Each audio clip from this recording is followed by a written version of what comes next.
Hi, my name is Holly, and I'm gonna be talking about cheerleading. And you're probably like, okay, I don't want to listen to a girl talk about cheerleading for however many minutes. And I'm not just gonna talk about cheerleading and all the drama that comes with it. Here I am to talk about cheerleading and how it made me the person I am today. Because without it, I probably wouldn't be half of the person I am. And you're probably like, what can I get from cheerleading? And I'm gonna tell you because it's the most life-changing thing. If you really commit to it, it is life-changing. I was a cheerleader for 10 years. And you're probably like, school cheerleading, and I only did that for 2 years. What I'm gonna talk about is competitive cheerleading. Competitive cheerleading is probably something that you're like, what? It's, if you ever seen Bring It On, that's what it is, but not as like dramatic. Okay, maybe it is more dramatic, I don't know, but what comes with all the drama and blah blah blah is really good stuff. It's not bad.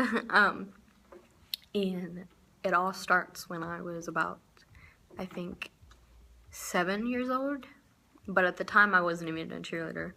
I actually remember it like it was yesterday. I was a dancer. I was on the drill team. I was actually lieutenant on the drill team. And I'll never forget, I was at halftime. It was halftime, and it was time to perform.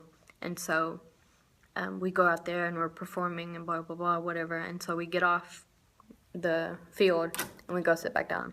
And the cheerleaders go out. And I'm sitting there and I'm like, I want to be one of them. And so I was like, I want to do what they're doing. And at the time it was like all pee-wee stuff, like we were little. And so I just sat there and I was like, I just want to be them. And so at the time we were at the drill team performs and they go off and they sit in the stands and they just do bleacher stuff and they just sit there and just pom-poms in the stands, blah blah blah. And I was looking at the cheerleaders, and after they get off and they go on the sideline and they keep cheering. And so I was like, I want to do that. I don't want to just sit here. And so I go home and I tell my mom, and I was like, Mom, I want to try out for cheerleading. And she goes, well, okay, well, you're going to have to practice. Like, you can't just try out and expect to make it. And so I was like, okay, I'll do whatever it takes. And so I started practicing. I went to this gym, this competitive cheerleading gym. And I start practicing, and it's hard, and it's like, what the heck? Like, I didn't think it was going to be this hard. And so I'm practicing, blah, blah, blah, and long story short, tryouts come around. And I try out, and I'm like, Mom, you think I made it? And I think I asked her a couple years ago, and she was like, Holly, I knew you weren't going to make it. And I was like, thanks, Mom. It's because I didn't try enough. I didn't try hard enough. And so tryouts came, I tried out, and I didn't make it. She was right. And so she was like, Holly, if you really want to do this, you're going to have to do whatever it takes. And I said, okay. And so I did that, and I dropped dancing, and I stuck with cheerleading. And I didn't realize how hard it was going to be. And so I got put in this competitive cheerleading gym, and that just opened my eyes to everything. And so I had coaches that just constantly pushed me and never let me sit where I am at, if that makes sense. Never let me just be there. They were always like, okay, you can be better than just being there. And so that was one of the first lessons I learned, is that you're never just gonna be there, you're always gonna be better. And so I just kept pushing myself and always striving to be better than I was before. And so that really taught me to never settle where you're at, because you can always be here instead of here. And so that was one of the lessons. And so I got older, and so I actually moved cheer gyms to a completely different, it was way bigger than the cheer gym I was at. And so all these coaches are like done it for 20 years or something more than that. And so I got one cheer coach that one of the lessons that he learned, or he taught us one time, because we were all tired and we were all just like not having it, like none of us were doing it. And so he looks at all of us and he says, are you gonna try this, or are you actually gonna do it? Because there's no can't.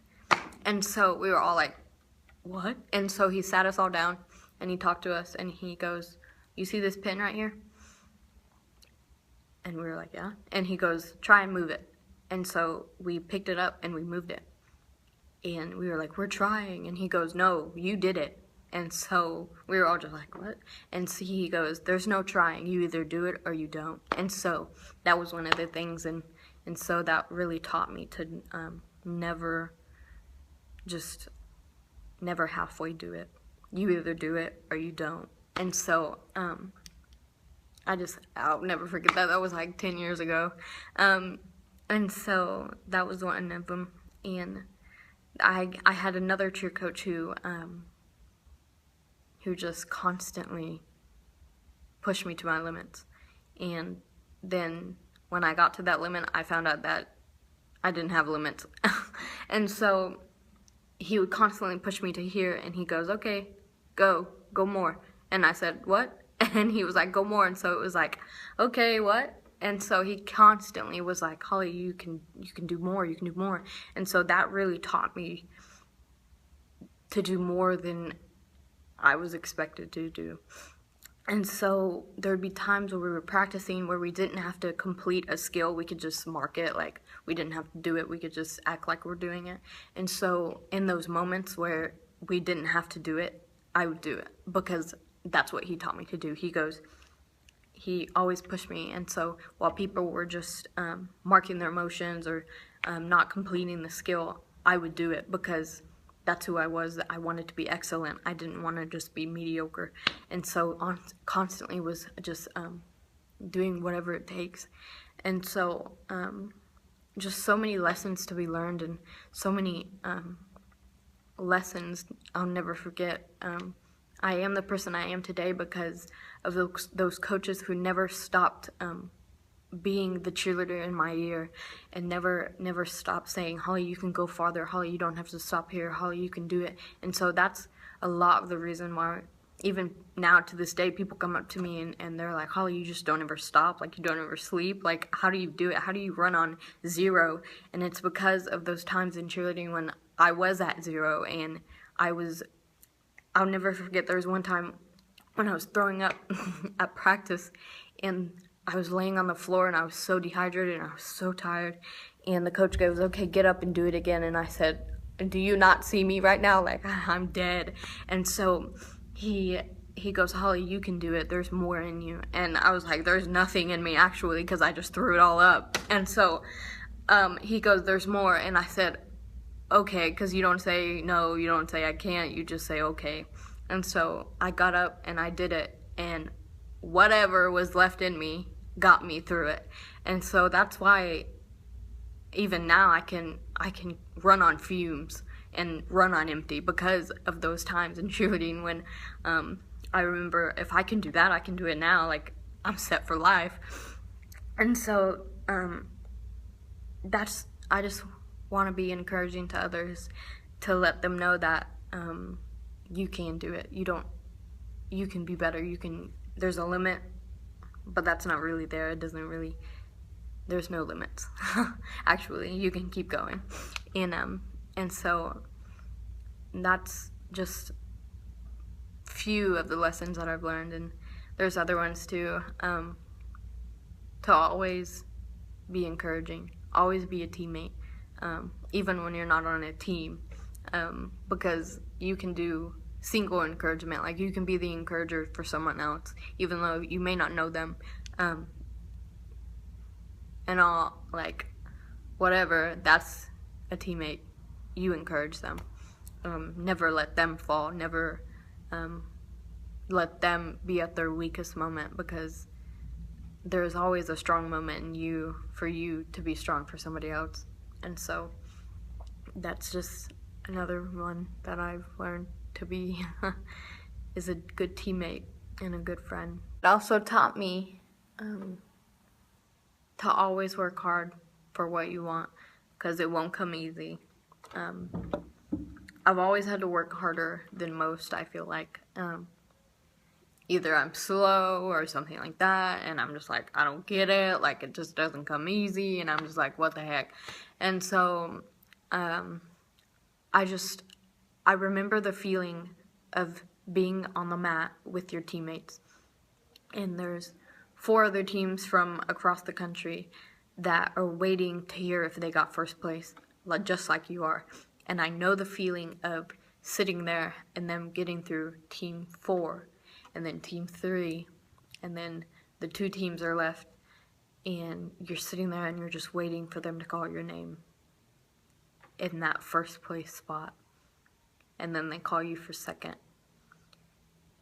And that is the worst feeling in the entire world, because of the hours and blood and sweat and tears that you put in to get that first place spot, and your name isn't called. And you're just sitting there in defeat, and you're like, what the heck? And you're sitting there and you're just like, what could I have done better to get that first place? And that's a feeling that I don't like to feel. So I constantly push myself to get the prize, to just be a better person, because no one likes second place.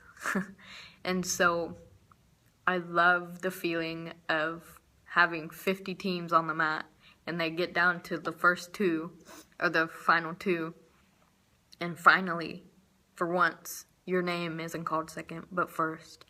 And that's the feeling of, okay, I left everything that I had on that mat. I did everything I knew what to do, I knew how to do, and I did it well, and I left everything on that mat.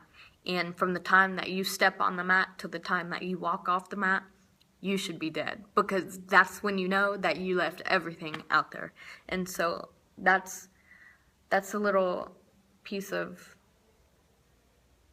cheerleading's a little piece of me that will never die, because of those lessons that I've learned. And that is why I am the way I am today, is because of cheerleading.